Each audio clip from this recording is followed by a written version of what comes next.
నమస్తే, welcome back to our channel. ప్రస్తుతం మనతో పాటు ఉన్నారు స్టాక్ మార్కెట్ అనలిస్ట్ సుందరరామరెడ్డి గారు. నమస్తే సార్. నమస్తే మ్యామ్. సార్, ఈ మధ్య కాలంలో టెక్నాలజీ ఆధారిత స్కామ్స్ అనేవి మనం చూస్తున్నాం. మరి రీసెంట్గా థాయిలాండ్ ప్రధాని ఆయన కూడా, అంటే వీటికి ఎవరు అతిథులు కాదు అన్నట్టు ఈ స్కామ్స్కి ఆయన యొక్క అనుభవాన్ని షేర్ చేసుకున్నారు. అదొక్కసారి. ఈమె వన్ ఆఫ్ ద యంగెస్ట్ ప్రధానమంత్రి అండి, 37 సంవత్సరాలు. మరి ఓల్డ్ టెక్నాలజీ తెలియని వాళ్ళు కాదు, మోస్ట్ టెక్నాలజీ తెలిసిన వాళ్ళు అనమాట వీళ్ళు. వాళ్ళకే ఒక వాయిస్ అనమాట. వాళ్ళ పేరు చెప్పడం లేదు కానీ ఒక ఇంటర్నేషనల్ నేత, అంటే బహుశా అమెరికా కానీ ఇంకొక వేరే కంట్రీలో ఉన్న పెద్ద ప్రభుత్వ నేత ఒకళ్ళు, వాళ్ళు వాయిస్ తోటి మెసేజ్ పెట్టారు. ఆ మెసేజ్లో ఏంటంటే మనం మీతో కలిసి పనిచేయాలని ఉందని చెప్పేసి ఒక మెసేజ్ వచ్చింది. అది ఎంత అంటే హ్యూమన్ వాయిస్ లాగా ఉంది, యాజ్ ఇట్ ఈస్గా. అది ఆర్టిఫిషియల్ ఇంటెలిజెన్స్ రికార్డ్ చేసిన వాయిస్ అనమాట. బట్ ఎగ్జాక్ట్లీ హ్యూమన్ వాయిస్ ఎలా ఉంటుందో అలా ఉంది. తర్వాత ఏమో దానికి ట్రై చేస్తే అది కనెక్ట్ అవ్వలేదు. తర్వాత మళ్ళీ ఇంకొక మెసేజ్ వచ్చింది. ఈసారి మెసేజ్ ఏంటంటే మీరు అన్ని దేశాలు, సౌత్ ఏషియా దేశాలు మొత్తం డొనేషన్ చేస్తున్నారు, మీరు తప్ప. మీరు అర్జెంటుగా మీరు ఈ పలానా సమితికి మీరు డొనేషన్ చేయాలని చెప్పేసి మెసేజ్ వచ్చింది. ఆమె షాకింగ్గా డైరెక్ట్గా ప్రధానమంత్రులు నన్ను డొనేషన్లు అడుగుతున్నారు వీళ్ళు ఏంటనేది. దీన్ని బట్టి మీకు అర్థం కావాలి, ఒక సాక్షాత్తు ప్రధానమంత్రికే ఈ స్పామ్ కాల్స్ వచ్చేస్తున్నాయి అంటే చిన్న చిన్న వాళ్ళకి. అండ్ ఇండియాలో ఏం జరుగుతుందో ఊహించుకోండి. ఒకప్పుడు స్కామ్స్ అంటే లేదు, ఏదో పార్సిల్ స్కామ్, మీ ఇంటికి పార్సిల్ వచ్చిందని చెప్పేసి, లేదా డ్రగ్స్ వచ్చిందని చెప్పేసి అలా ఉండేదండి. ఇప్పుడు రాను రాను ఈ ట్రేడింగ్ సంబంధించిన యాప్లు, ఫేక్ యాప్లు వచ్చేసి దాంట్లో మనీ కొట్టడం ఉంది. తర్వాత వాట్సాప్ గ్రూప్లో మెసేజ్లు పెట్టేసి అదే అయిపోయింది. ఇప్పుడు డైరెక్ట్గా లేదు, మీ రిలేటివ్ లాగా, మీ ఫ్రెండ్ లాగా, మీ చుట్టం లాగా వాళ్ళ వాయిస్ తోటి మీకు కాల్ వస్తుంది. మీరు నిజమేం అనుకొని అర్జెంటుగా ఫోన్పే పే చేస్తారు. అది అవతల నిజమో కాదో మనకు తెలియదు అనమాట. తీరా వాళ్ళు కలిసినప్పుడు నేను డబ్బులు పంపించాను, నాకు పంపించాను అడుగుతారు.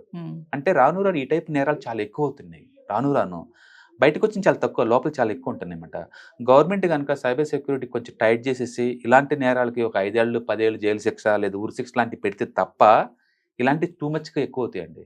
ఎందుకంటే ఇంత చదువుకొని, ఇంత నాలెడ్జ్ ఉండి, ఇంత ఉన్నాం, వీళ్ళు మనమే ఇదవుతున్నాం. సాక్షాత్తు ప్రధానమంత్రి అండి, చిన్నోళ్ళు కాదు వాళ్ళు. వాళ్ళే ఇదవుతున్నారంటే పల్లెటూరులో ఉన్న వాళ్ళకండి, వాళ్ళకి ఏం తెలుసు?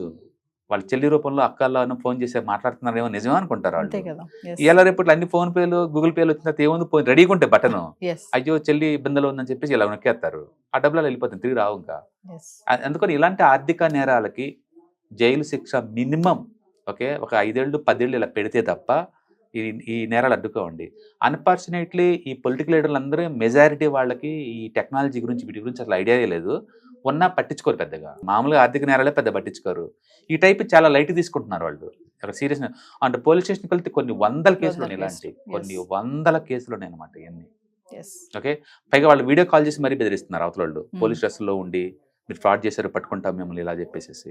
అందుకని రాను రానుందంటే ఇక వీడియోల ద్వారా అన్నోన్ పర్సన్తో మీరు మాట్లాడుతున్నారు, అన్నోన్ లింక్స్ క్లిక్ చేశారు అంటే డేంజర్కి దగ్గరగా ఉన్నట్లు లెక్క అనమాట. అండ్ ఇట్స్ వెరీ వెరీ అంటే గవర్నమెంట్స్ కూడా వాళ్ళు ఓపెన్ అవ్వాల్సిందన్నమాట. ఎంతో పెద్ద సెక్యూరిటీ సిస్టమ్ ఉన్న అన్నిటి తప్పించుకుంటూ వెళ్ళి వాళ్ళ పర్సనల్ మొబైల్స్కి అవతల మెసేజ్లు పంపిస్తున్నారంటే ఊహించుకోండి. ఒక ప్రధానమంత్రి, సాక్షాత్ ప్రధానమంత్రికి వస్తుందంటే ఊహించుకోండి ఎంత పెద్ద నెట్వర్క్ తిరుగుతుందో. అందుకని సామాన్యుడు ఇలాంటి వాటిల్లో బలైపోవటం తప్ప తప్పించుకునే ఛాన్సే లేదండి. కాబట్టి ఎంత కేర్ఫుల్గా ఉంటే అంత బెటర్. మీరు 1కి 2 సార్లు కన్ఫర్మ్ చేసుకొని మనీ ట్రాన్స్ఫర్ చేయండి. ఎమోషనల్గా వాళ్ళతో మాట్లాడుతాను అనుకోమాకండి. ఎందుకంటే ఏది నిజమో, ఏది ఆర్టిఫిషియల్ ఇంటెలిజెన్స్ మనకు అర్థం కావట్లేదు అనమాట. గవర్నమెంట్ ఇలాంటి ఫ్రాడ్స్ కనుక జైల్లో విధించే శిక్షలు ఎక్కువ చేస్తే తప్ప ఎవరు కేర్ చేయరండి. అందుకని వీటి మీద గవర్నమెంట్ సీరియస్గా థింక్ చేయాలి. చిన్న నేరమైన కావచ్చు, ఈవెన్ 5 రూపాయలే కావచ్చు, 10 రూపాయలు కావచ్చు, బట్ ఆర్థిక నేరాలన్నింటికి కూడా యావరేజ్ మీద ఒక 10 ఏళ్ళు 20 ఏళ్ళు జైలు శిక్ష లాంటివి పెడితే తప్ప ఇవి, ఎందుకంటే ఇవి దొరకవు, అసలుకి కేసులు పెద్ద దొరకవు. దొరికినాయి కూడా ఇప్పుడున్న లా ప్రకారం వాళ్ళు ఏం చేయలేరు. మళ్ళీ వాళ్ళు బయటకు వస్తారు. చాలా ఈజీ అయిపోతుంది, అది చాలా పెద్ద ఈజీ అయిపోతుంది. అండ్ ఉన్న పోలీసులకు ఉన్నట్టు నార్మల్ డ్యూటీలు సాల్టం లేదు. ఇలాంటి సైబర్ సెక్యూరిటీ వాళ్ళు ఏమి ఇస్తారండి, ఎంతమందికైనా ఇస్తారు. అందుకని టూ మచ్ స్పామీ కాల్స్ వస్తున్నాయి. లాస్ట్ 1 yearలో 3 కోట్ల స్పామీ కాల్స్ డిటెక్ట్ చేశారు ఎయిర్టెల్ వాళ్ళు. అంటే ఊహించండి, 3 కోట్లు అంతగా వస్తుంది. కాబట్టి టెలికాం తోటి గవర్నమెంట్ వాళ్ళు టైప్ అవడం, మళ్ళీ ప్లస్ న్యాయ వ్యవస్థలో మార్పులు తేవటం ద్వారా అండ్ కేసులు వీటి మీద చాలా బలంగా అనమాట. ఒక మనిషిని మర్డర్ చేస్తే ఎలాంటి శిక్షలు ఉంటాయో ఇలాంటి ఫ్రాడ్స్ కూడా అంతే ఈక్వలెంట్ శిక్షలు అమలు చేస్తే తప్ప ఇది ఆగదండి. ఎస్ కొన్ని లక్షల మంది లాస్ అవుతున్నారు దీంట్లో రోజు మొత్తం మీద. ఎందుకంటే ఆర్టిఫిషియల్ ఇంటెలిజెన్స్ వల్ల మనిషి జీవితాలు స్మూత్ అవ్వాలి తప్ప ఇంత ఫ్రాడ్లుగా ఉంటే కష్టం. అంటే వస్తున్నటువంటి కొత్త కొత్త టెక్నాలజీస్ తో సార్ మంచి కంటే యా చెడుకే చెడు ఎక్కువ. ఎక్కువ అవును. ఉపయోగిస్తున్నారు. అవును. ఎందుకంటే సాక్షాత్ ప్రధానమంత్రి తప్పించుకోలేకపోతున్నారండి. ఎస్ ఎస్ ఆమె తిరిగి కాంటాక్ట్ కాబోయారు అవతలని. అవును. ఎంత పెద్ద సెక్యూరిటీ లేయర్స్ ఉంటాయండి వాళ్ళకి. అంటే వీటి నుంచి ఏమంటే ఇమీడియట్లీ మనం జాగ్రత్తగా ఉండాలి అంటే సార్. అన్నోన్ కాల్స్ పిక్ చేయకపోవటం వల్ల సగం తప్పించుకోవచ్చండి. Hmm. వచ్చిన కాల్స్ అన్నిటికి ఫోన్లో మాట్లాడుకుంటూ ఉండే బదులు better to avoid the unknown calls. మీ దాంట్లో రిజిస్టర్ అయిన నెంబర్కి అయితేనే వస్తేనే మాట్లాడండి, లేకపోతే దాన్ని అవాయిడ్ చేయండి ఒకటి. రెండోది టెలిగ్రామ్లో వాట్సాప్ గ్రూప్లో జాయిన్ అయ్యేటప్పుడు తెలిసిన గ్రూప్ అయితే జాయిన్ అవ్వండి, వేరే పెడితే ఏ పెడితే జాయిన్ అవ్వకండి. వేరే వాళ్ళ దాంట్లో జాయిన్ అయితే వెంటనే బ్లాక్ చేయటం నేర్చుకోండి. ఓకే, ఒకసారి స్పామ్ అని పెడితే దాన్ని పిక్ చేయమాకండి, దాన్ని వదిలేసేయండి అంతే. ఏదన్నా కాల్ మీద స్పామ్ అని వచ్చింది అనుకోండి, బెటర్ టు అవాయిడ్ అంటే. ఎందుకంటే అర్జెంట్ అయితే వాళ్ళే కాల్ చేస్తారు. ఏ బ్యాంకులు కూడా నీకు ఫోన్ చేసి ఓటీపీ గురించి అడగరు, ఏ పోలీసులు ఫోన్ చేసి నేను అరెస్ట్ చేస్తున్నాను అనరు. అందుకని అలాంటిని అవాయిడ్ చేయండి. అందుకని టూ మచ్ టాకెటివ్ హ్యాబిట్స్ ఉన్న వాళ్ళు హుక్ అవుతూ ఉంటారు. లేదా ప్యూర్ ఇన్నోసెంట్స్ పల్లెటూరు వాళ్ళకి తెలియదు కదా, ఫోన్ రింగ్ అయింది కదా అని లిఫ్ట్ చేస్తారు. ఏం ఫోన్ కూడా తెలియదు కనీసం వాళ్ళకి. ఇవాళ రేపట్లో ఏంటంటే ఈ మాల్వేర్స్ వచ్చిన తర్వాత ఆటోమేటిక్గా సిస్టంలో పడేసి తీసుకుంటాయి. రీసెంట్గా జిరోదాలో ఒక వీడియోని లాంచ్ చేశారండి. జస్ట్ ఒకసారి ఫోన్ ఇవ్వని అడుగుతారు, మా అర్జెంట్ ఫోన్ చేసుకోవాలి, నాది బ్యాటరీ డ్రై అయింది కదా అని చెప్పేసి. అవతల ఫోన్ ఇవ్వగానే ఒక దీంట్లోకి వాళ్ళ స్ప్రై సాఫ్ట్వేర్ పంపిస్తాడు. వెంటనే డబ్బుని ట్రాన్స్ఫర్ అయిపోద్ది అవతలకి. మాల్వేర్స్ లోపలికి వెళ్ళిపోతే మీ దాని పాస్వర్డ్స్ అమౌంట్ అంతా ఇటు ట్రాన్స్ఫర్ అయిపోతుంది. స్పాట్లో జరిగిపోతుంది అది. అంటే అన్నోన్ పర్సన్ కి ఫోన్ ఇవ్వడానికి కూడా భయపడే అంతగా. అంటే మానవత్వంగా మర్చిపోవాలి మనం ఫ్యూచర్లో. ఎవరైనా అడిగితే ఫోన్ నెంబర్ ఏమన్నా అనుకోండి, లేదు బాబు ఈ 10 రూపాయలు తీసుకుని పక్కన పోయి చేయండి తప్ప నా ఫోన్ ఇవ్వకూడదు అన్నట్టుగా తయారైంది ఇప్పుడు. ఇస్తే ఏమవుతుందంటే ఫోన్లో నేను జీరోగా అంతగా సస్పెక్ట్ చేయాల్సి వస్తుంది. లేదా మనమే ఫోన్ చేసేసి మాట్లాడుకో కావాలంటే నేను ఫోన్ ఎత్తి నీకు ఏమన్నా చెప్పాలి. ఎందుకంటే తెలియదు కదా, మనం జాలి చూపిస్తాం, మనకి మనీ లాస్ అవుతున్నాం. టెక్నాలజీని ఎలా వాడుకోవాలో అలా వాడి స్కామ్స్ ఇలా కూడా జరుగుతుంది. మొత్తం కూడా 2 నిమిషాలు అయిపోతుంది అంతా. 2 నిమిషాలు. అందుకనే బెస్ట్ ఏంటంటే బ్యాంక్లో డబ్బులు ఉంచమా అక్కడ మ్యాక్సిమం. లిమిటెడ్ లైవ్ ఎక్స్పెండిచర్ కోసం ఉంచుకొని తప్ప లక్షల కోట్లలో ఉంచమాకండి. ఉంటే అది మీరు డేంజరస్ జోన్లో ఉన్నట్లు లెక్క.